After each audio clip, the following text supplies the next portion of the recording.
Before I move on to calling on the queue, I just wanted to make one comment, which is that it was a special pleasure reading both of these the paper and the comments this week, because I've been teaching both Dred Scott and Craig this week, and then also reading some of these abolitionist writers. And you know, I found myself thinking a lot along the lines of Michael in terms of, you know, the impossibility of classifying these writers as actually doing anything about a original public meaning. And I wanted to react to your point or your question about whether these, because we're dealing with euphemisms, that these might be linguistic special cases. And I think my first reaction to that would be no.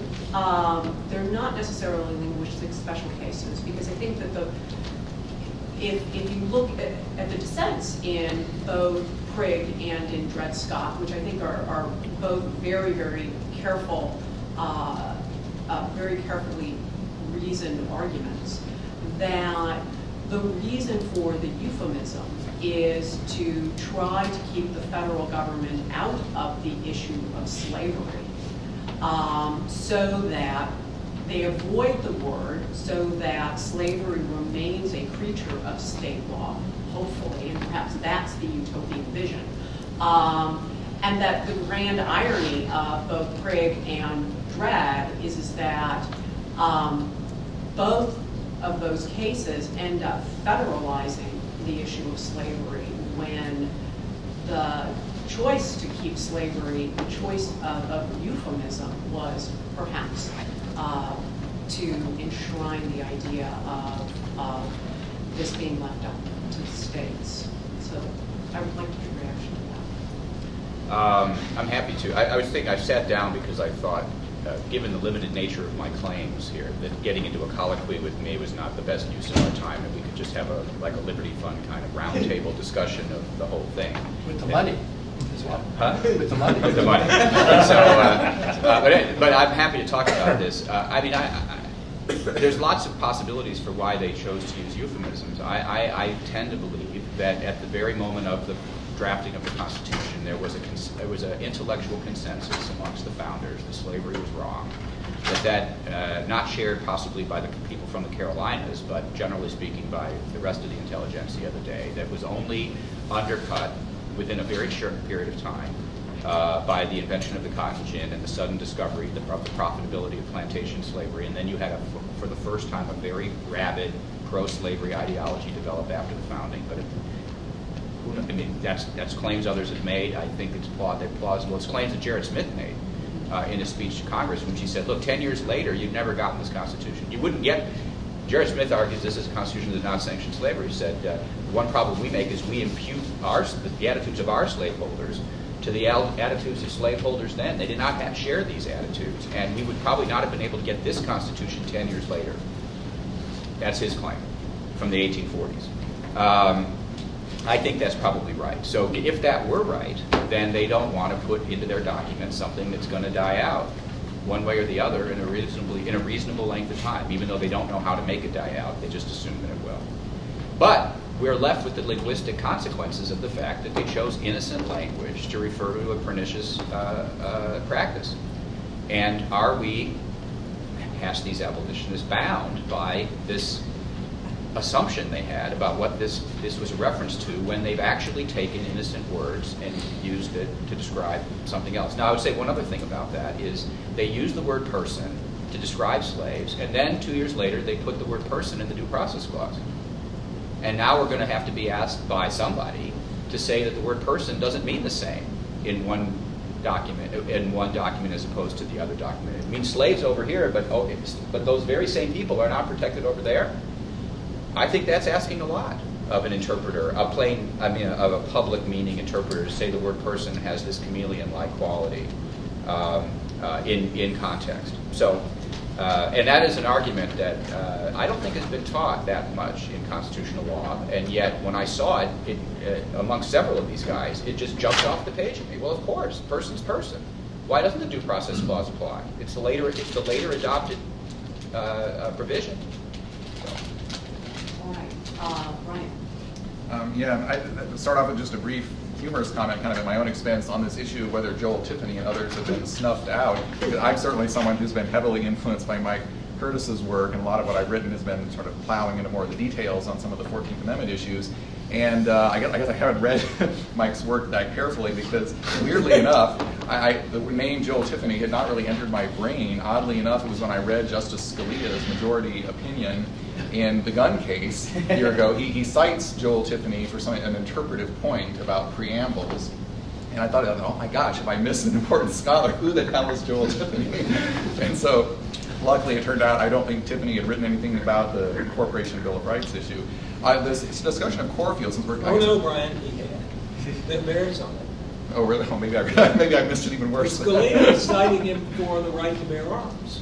Yeah, right, yeah. Well, the book that Scalia cited, I couldn't find anything that seemed to bear one way or the other. I may well have missed something else. So it's a reminder that certainly I think a lot of people out there, even who are very much in sympathy with Mike's work, Dave Haynes, and others, haven't yet absorbed this. It needs to be into the culture more. So I think Thank you. Randy is on a very important mission there. Since we're broadening out a little bit on the Corfield issue, kind of caught my interest because Kurt also talked about Corfield, now it's come up in Randy's paper. And it does seem there's a phenomenon of some of these early cases, certain tropes developing where they become the flavor of the month, and the same case gets cited again and again. Like you say, people picking up a citation of one case. Somewhere along the line, Corfield started being cited. Certainly it crops up again and again in the congressional debates in the 1870s as this hugely important case. But it is, after all, just an 1825 circuit opinion of one justice. And when you actually go back and read it, it's not clear that it says a lot of things nearly as clearly as people want. For example, on the Bill of Rights Incorporation thing, there was a seminar a year ago, and a very bright scholar, Chapman Larry Rosenthal, was saying, well, look, the Reconstruction 14th Amendment framers, they think Corfield is the guide to privileges and immunities. And if you read Corfield, it clearly doesn't embrace the Bill of Rights, therefore they couldn't have incorporated the Bill of Rights. And that's a widely held view, and I think he's reflecting a very mainstream view. When you go back and read Corfield, there's very capacious language in it. It includes a complete paraphrase of the Fifth Amendment, which is in the Bill of Rights. It talks about liberties to pursue property, liberty, and happiness in very broad terms. And I said, when you really look at it, one would be hard-pressed to see how that couldn't include the Bill of Rights. And furthermore, the case is really about interstate equality. So all the fundamental rights stuff is just dicta. And something of the same nature may happen with Slaughterhouse. I think Slaughterhouse has become a whipping boy for all the evils which happened in the reaction to Reconstruction. And it was Cruikshank in the later cases that really did a lot of the dirty deeds. And when you read Slaughterhouse, there's a lot of things the opinion just doesn't say, like Miller's entire discussion of what the privileges and immunities might be and the hints that they might include some First Amendment rights. He prefaces that entire discussion in a very grudging statement that, well, if we really have to get into a discussion, I have no need to discuss this at all, but if I really have to discuss it, here's a few things that might be privileges and immunities. All Slaughterhouse really held was that slaughtering animals outside of the publicly designated slaughterhouse was not a privilege and immunity, and it really didn't say or mean anything beyond that. And I think cases, should be more careful about reading some of these cases as ruling out vast concepts. I don't think Justice Washington was thinking at all about the Bill of Rights one way or the other, and I don't think Miller was thinking too much about it one way or the other. Clearly, eventually, the Bill of Rights concept got knocked out, but I don't think it was Slaughterhouse that did the work. And there are other people other than me and before me who've taken that contrarian view of Slaughterhouse. I would like Robert Palmer, 1984 article. He's really the one that should always be cited for. No, okay. Yes. My point, we'll get into this discussion with Michael about original public meaning versus intentions. And Michael's insistence, well, we've got to look at context, which I guess you were saying is going to implicate intentions. I think the better way to read what Spooner's talking about is not a contrast between original public meaning and intentions. I think a better way to talk about it is a contrast between person and citizen as a principle versus person and citizen as an originally expected application of that principle. So what Spooner is doing is elaborating a moral reading of citizen and principle and saying on the best understanding of citizen and person, the Constitution is an anti-slavery document. And the other people are emphasizing intention as originally expected application. So it's not about original public meaning, which these guys are engaging in elaboration of the best understanding of the concept of person. They're not capturing the original public meaning of the word person. Yeah, I agree that that's close to what they're up to. And for that reason, I didn't think, describing them as being involved in original public meaning. But when I talk about context, I don't think context means intent. I think when a word is used anytime, to understand what it means, you have to understand the context, right? So it's not a question of just simply of what is the secret meaning that this, uncommunicated secret meaning that this or that person might have, or even the particular intention of this or that person. But the context helps you understand the way people understood the words. My problem is, and I could be wrong, but I think just about everybody thought the Fugitive Slave Clause was about fugitive slaves, and the Three-Fifths Clause was about slaves, and the returning slaves was about slaves. And if just about everybody understood it that way, then you cannot say that there is another principle. Because if that's what they understand, that's what they understand that principle to be. Now, I agree with you that Tiffany and these other people are giving the Constitution the best possible moral reading, and I'm very sympathetic with that. And but it's not original public meaning. And on the other hand, Dred Scott is not just intention. Dred Scott uses intention, it uses public meaning, it uses, a variety of things. And also when you get to the moderates, people like Bingham and that sort of thing, they use a whole variety of methods of looking at meaning. They look at intent, they look at history, they look at meaning, they look at, all sorts of things. Can I get on the list? Yes, absolutely. Okay. Do you need to come down or can I think I'll wait. Okay, so Larry, and then... Oh, me, Larry. Yes. Oh, yeah, well, I was going to talk about something else, but on this point, because it seems to me that we ought to be a little cautious about reading Ronald Dworkin back into Lysander Spooner. And in particular, I think it's important to distinguish two different things that are going on in Spooner. So one thing that Spooner is doing is saying that we are stuck with the conventional semantic meanings of the actual words used in the Constitution, as they are combined by the rules of grammar and syntax. And that is an inquiry into public meaning. And so there is a sense in which he is after public meaning, if by public meaning you mean conventional semantic meaning plus the principle of compositionality. What Michael has a reaction to that, which is to say, well, yeah, but everyone knew that these euphemisms had a function or purpose, right?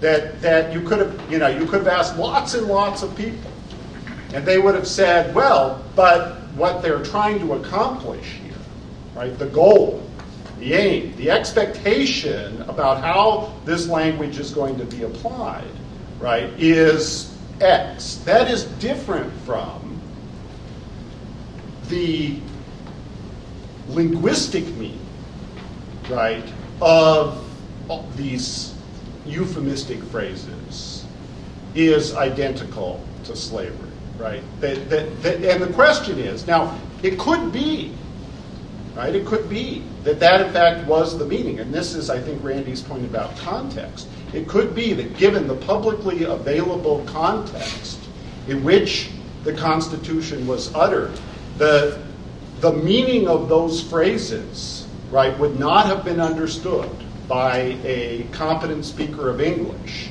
as the conventional semantic meaning. It would have been understood as a euphemism, right? That is, they would have translated it as slavery. They would have said the linguistic meaning of this item is slavery, but that requires a further move, right? The thing that Spooner relies on, though, is this idea that he has this theory that if the conventional semantic meaning, right, is ambiguous, and he tries to show that there's ambiguities in conventional semantic meaning, then he believes that there's a rule of construction that results in the non-slavery interpretation of the language. So Michael is taking the position that this is absolutely clear, right? And I just don't think it's quite so clear that we have here a case where the semantic content is slavery, for sure, and we're overriding that.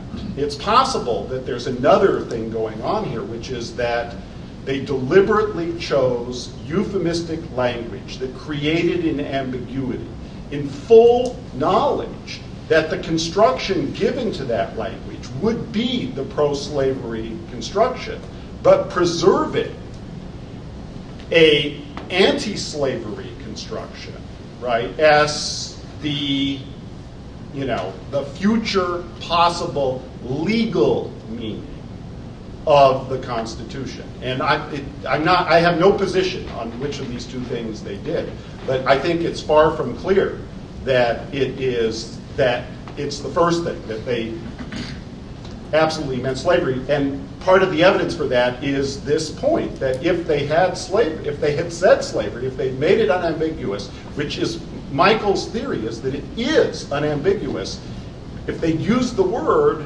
right, it's not clear the Constitution would have been ratified. Okay, I'm just going to tell everyone who's on the queue so I make sure that everyone actually is on the queue.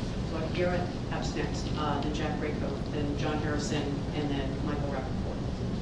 Am I missing anyone? Lori Alexander. Okay. So, okay, just quickly on the snuffage issue. I want to say, like the guy in the search commercial, you're both right, because Mike, your work is very influential, and a lot of people have read it. I think it may be attributing too much agency to Cover and Nelson in describing an actual phenomenon, and that is, it seems to me that there is what Kuhn would call a paradigm of the Constitution. We still have the Ptolemaic universe in the way people think about the Constitution. Everything orbits around the framers.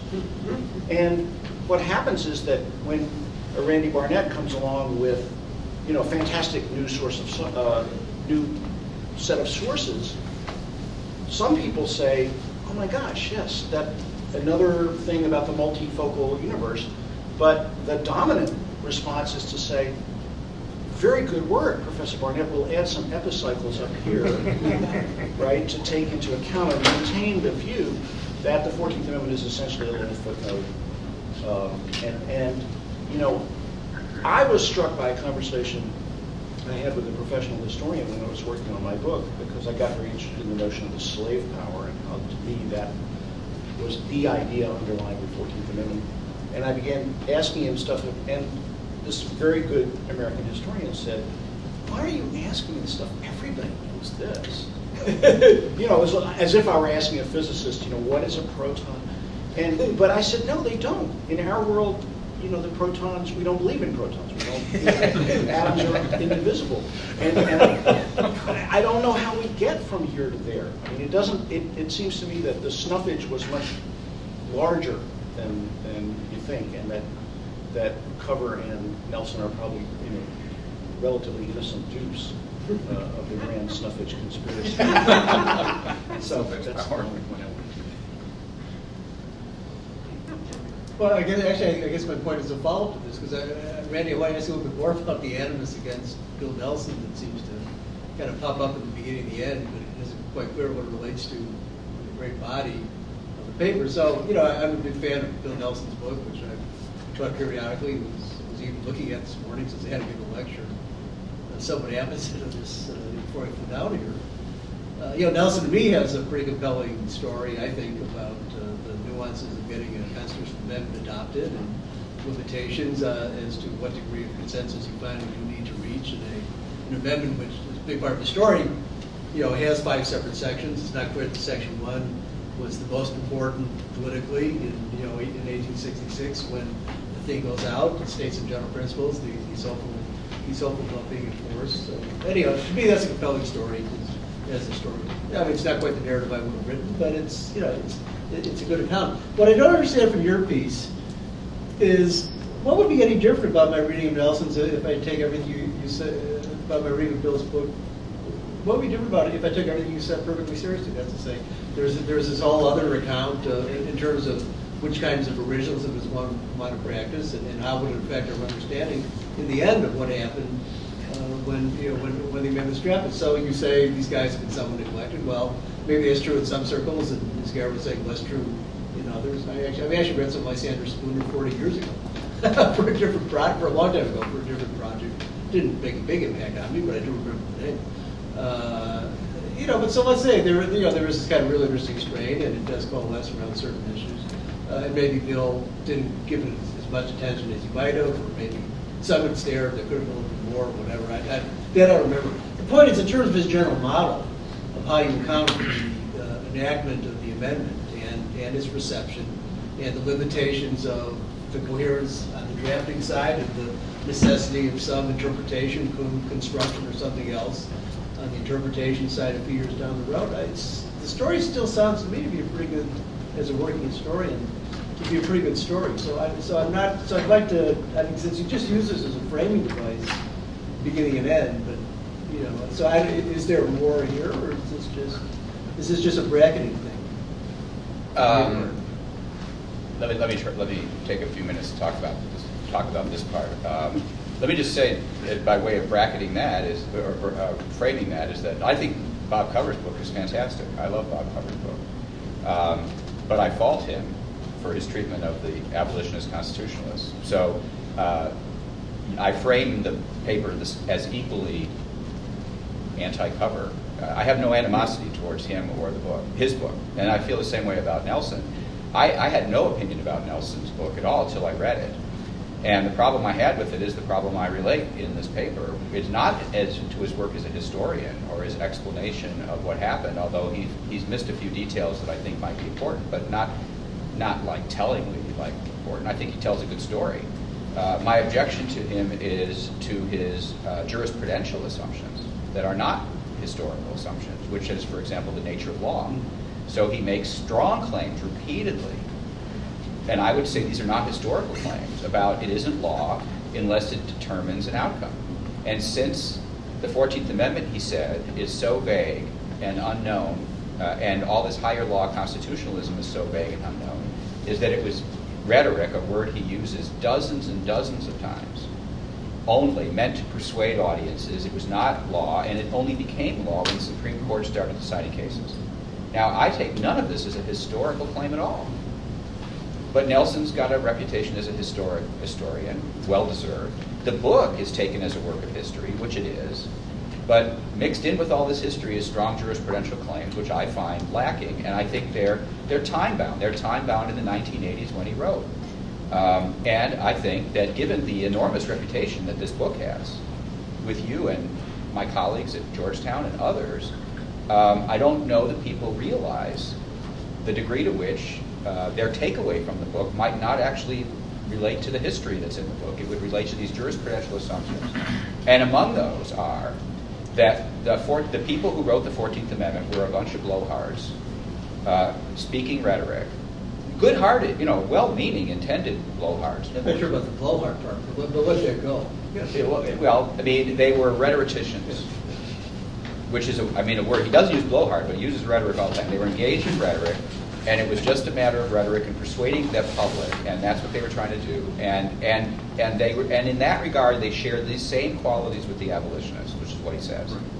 And then he cites Ten Broeck. And also, I would also say, in terms of how he situates himself, if you look at the prologue to the book, he says, look, there's all these debates among historians about this, and you've got Tenbrook and you've got Wycheck, but I'm going to transcend that historical debate, and I'm going to look at different things, and I'm going to tell you what really happened.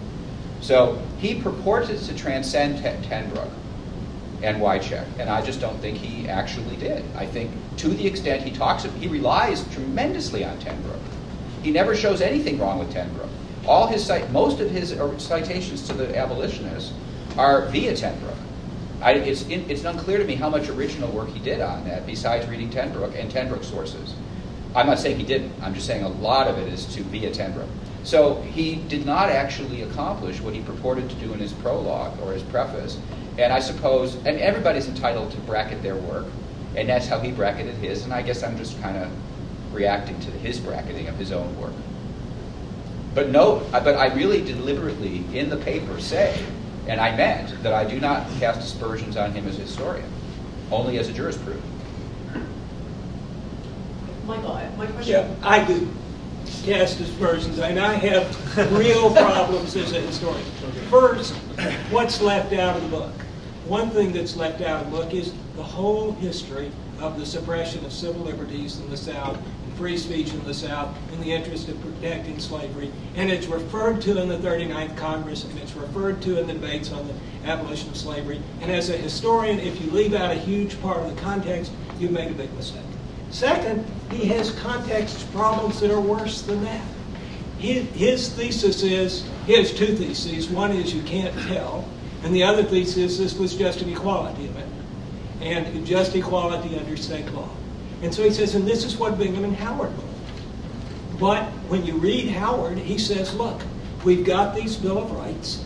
The object is to see that they'll be enforceable by the federal government. Then he reads the Bill of Rights, and then he says, and if these are protected at all, it's only under state law, which can be changed from year to year. You cannot read this passage and give it the interpretation he gave it. He finds people who say, this will not interfere with the rights of the states. But he leaves out what goes before and after. What comes after is, if such a thing exists. It won't interfere with states' rights if such a thing exists. This is a big omission.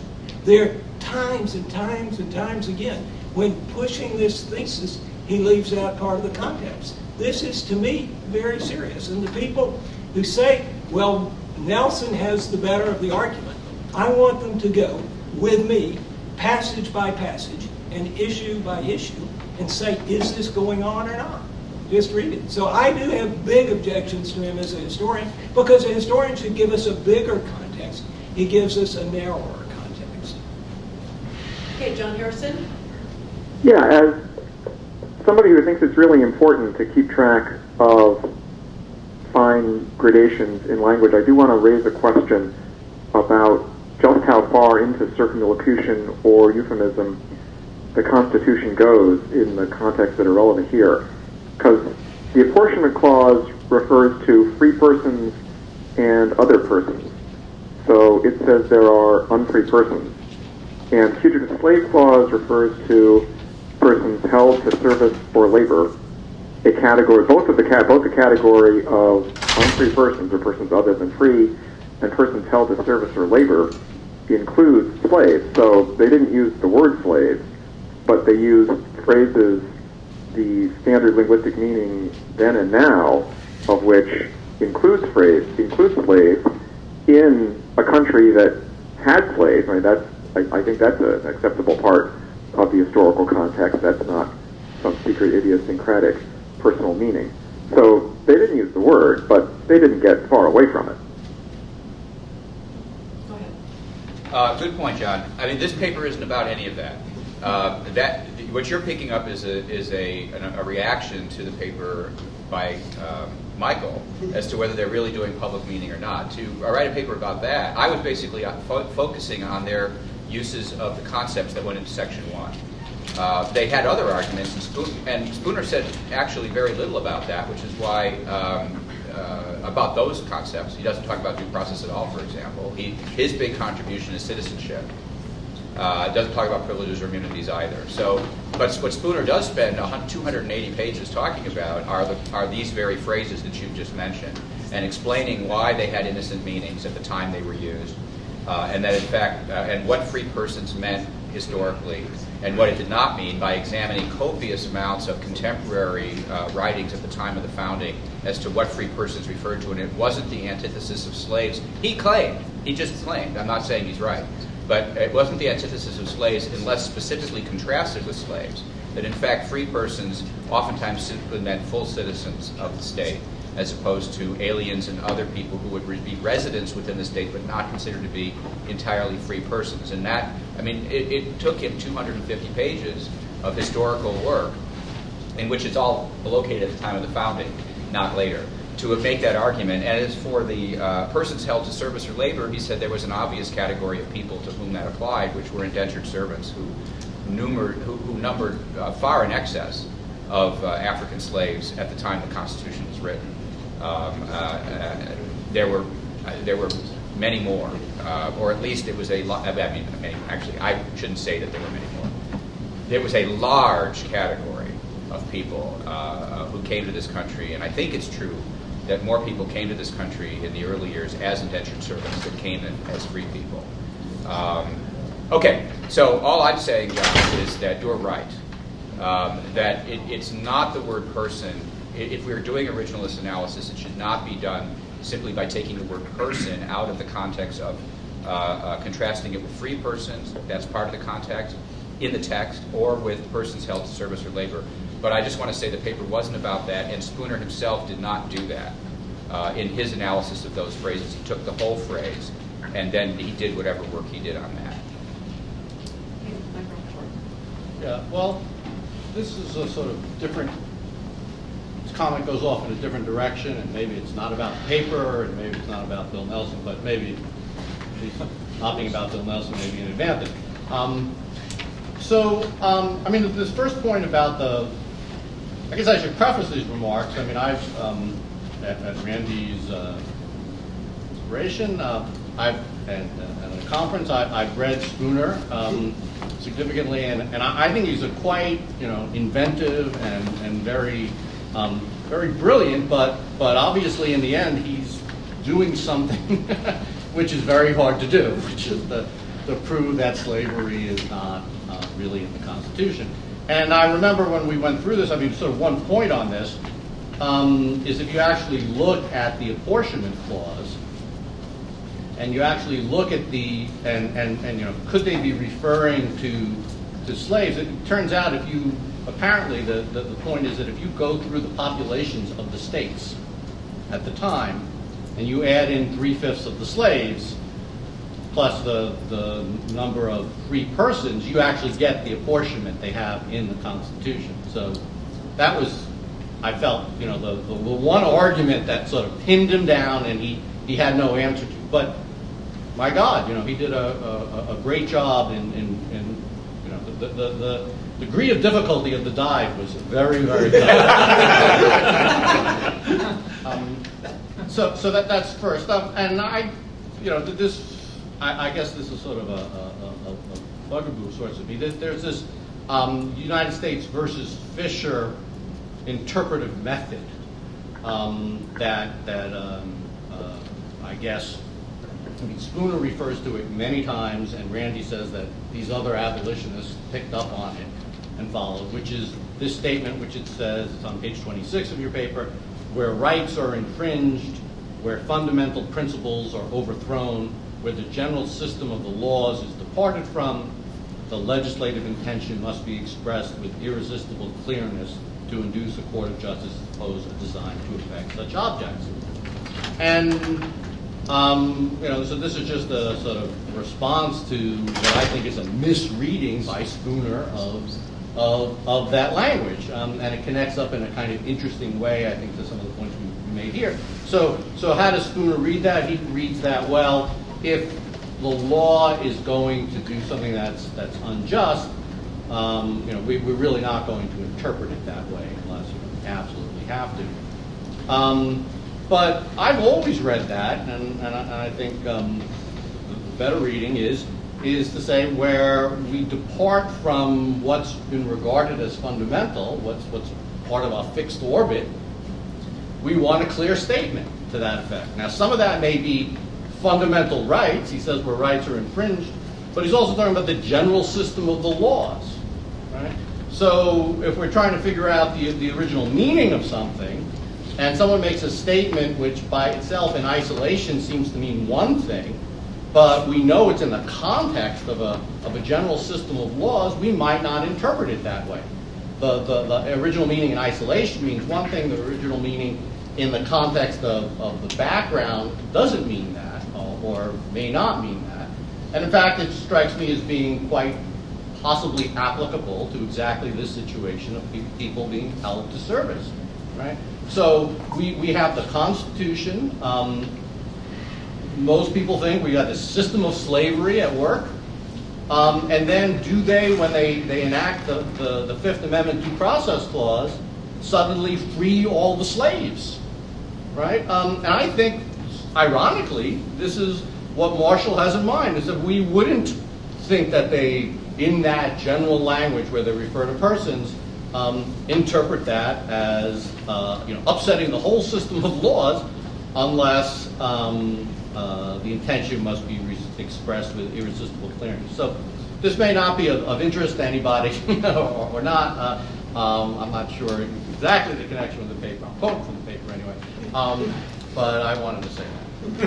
I just want to make a small point, not about the second point, but just about the first point. I just want to point out, most of the abolitionists that I've read that I talk about don't agree with Spooner about whether these phrases refer to slavery or not. They take it that they do refer to slavery, and here's all the reasons why. Nevertheless, this Fugitive Slave Act is unconstitutional because it's based on an article of compact, and there's no enumerated power to enforce it, and that's why both Fugitive Slaves Act are unconstitutional.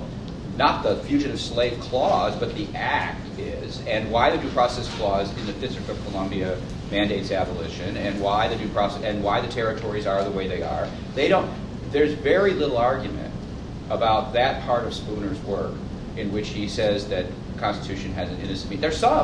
There's some of it, and at this point I couldn't tell you which are the ones that accept that argument and which don't, but I would say at least half of them argue as though these phrases are slavery clauses, and nevertheless, here are the arguments. And I think part of the reason why I wrote the paper the way I wrote it is because I want their arguments, which are seriously made constitutional arguments, to be taken seriously, and I want to move away from the one feature I've written about before, which is this, are these slavery clauses or not? It's not in the paper for a reason, because I don't want to distract from what the other strong argument that they made at the time.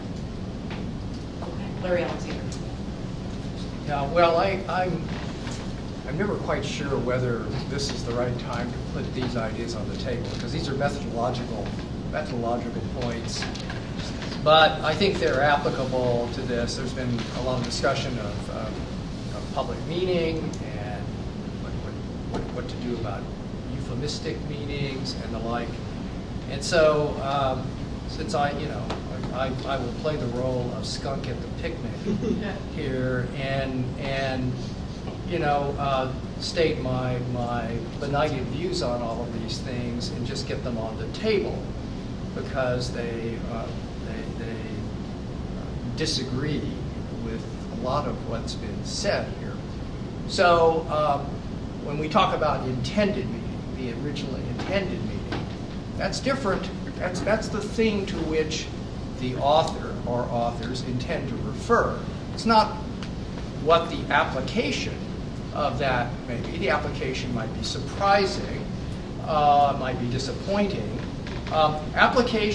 Intended applications or foreseen applications are evidence of the intended meaning. They're not synonymous with the intended meaning. Public meaning. Well, here's a fundamental divide and a rip dot.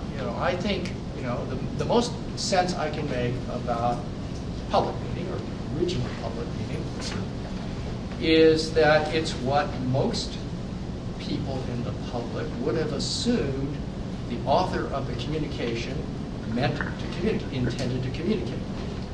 And so it is parasitic on intended meaning. It's not some opposing view.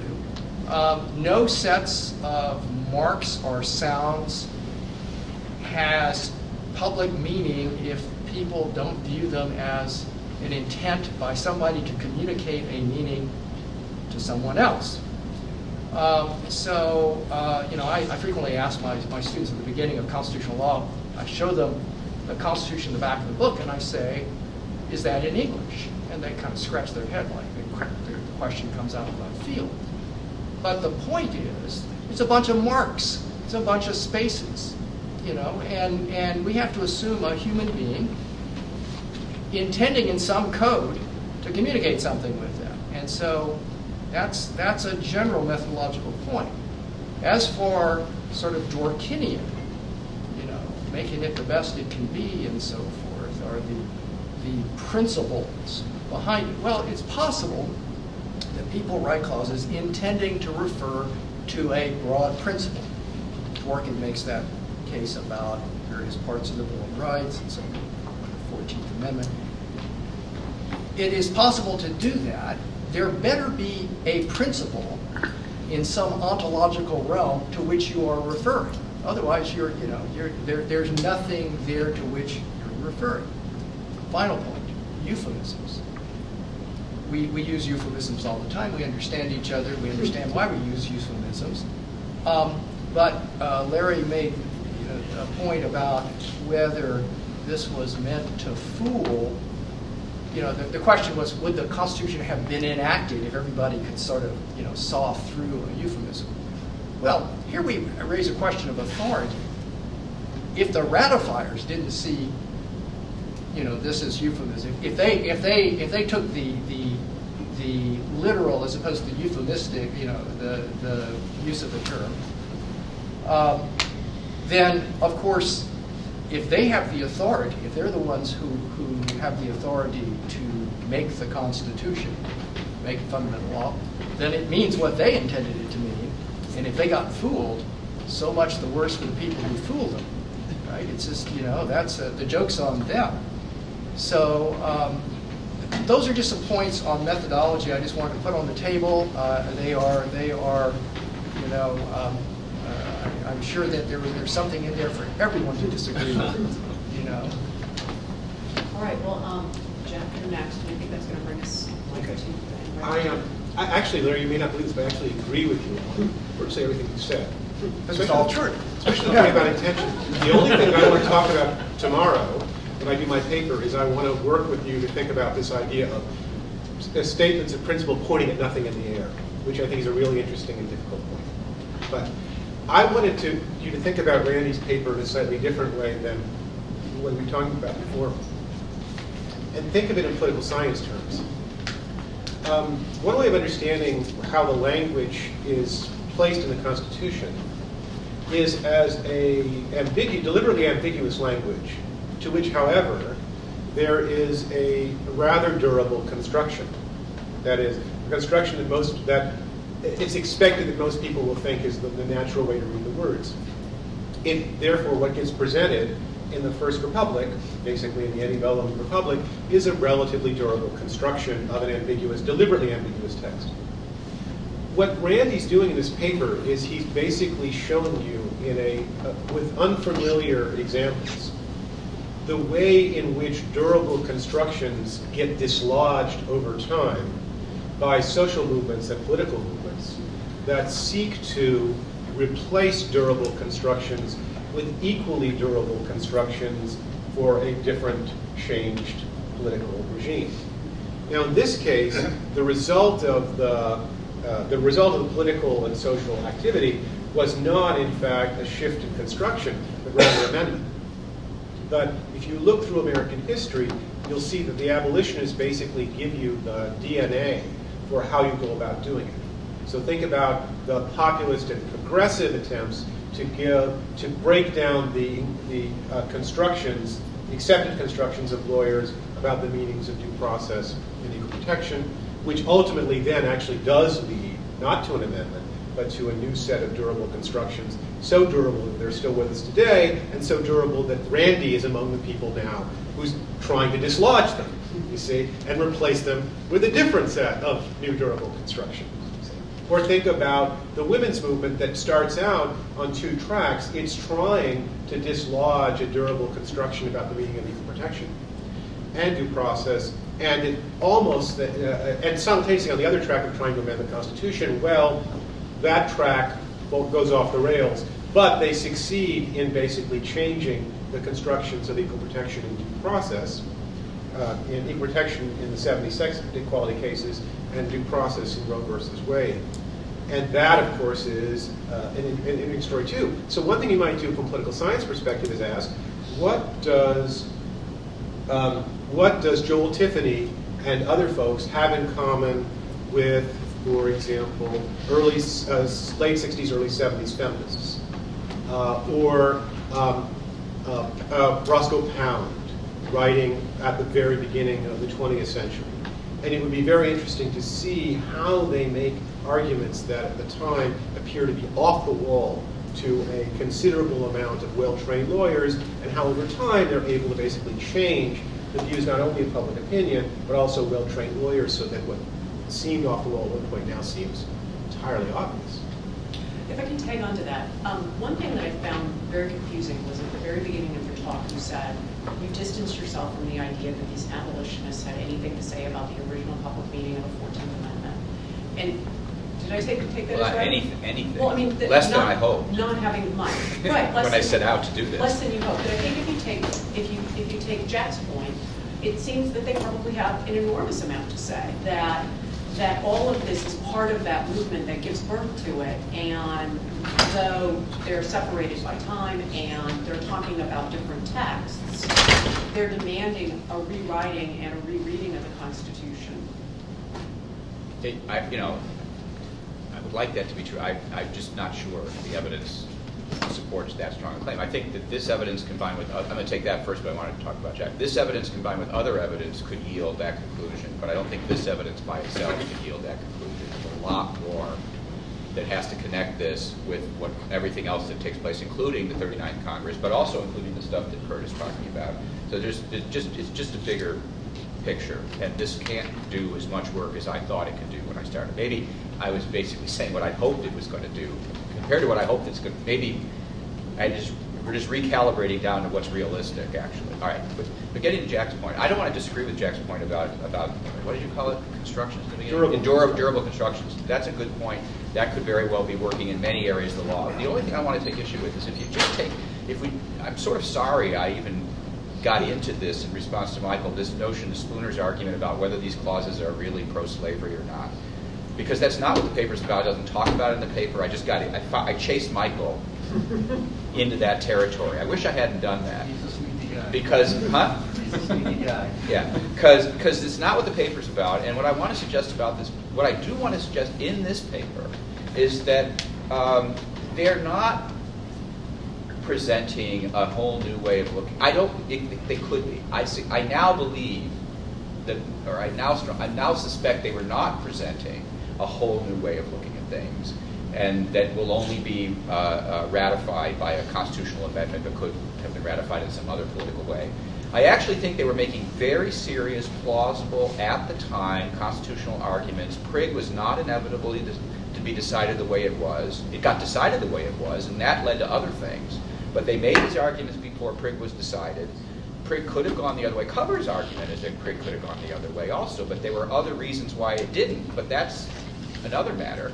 And Dred Scott certainly didn't have to come out the way it did. But we teach these cases as though they were inevitable, because they are just reading off the Constitution. And that's what makes the Constitution so bad. Well, political scientists would say, in fact, they were inevitable. The result was inevitable. But that's not the kind of, I'm not making a political science argument. I'm making a legal argument. And I'm not making a historical argument. In that sense, I'm making a legal argument. That these legal arguments, prior to the Supreme Court coming out on the other side, were very plausible. Look, Payne won in the Supreme Court of Wisconsin. First of all, he won in the lower court. He won in the Supreme Court of Wisconsin. They put him on the Supreme Court after that. And then Tawney says no. Abelman versus Booth. Tawney wasn't necessarily right. We teach this as though Tawney was right, Story was right, about the Constitution, not sociologically, not about... And I just think, I think these arguments, when you read them straight up, are quite plausible. And more than plausible, I actually think they're stronger than the other arguments. Did they win? No. But just the fact that they lost in the Supreme Court doesn't mean they were wrong, because the Supreme Court could have been wrong. And so therefore, we're not talking about disrupting enduring constructions. Those constructions didn't get to be, first of all, they were interpretations, not constructions, but even whatever they are, it was Prigg and Dred Scott that started locking them in. And prior to Prigg and Dred Scott, they were highly contestable and could have gone the other way, legally speaking. And I think should have gone the other way, legally speaking. But we got to get rid of that other issue before we can see that. And that's what I'm trying to do in this paper. It's not, we teach it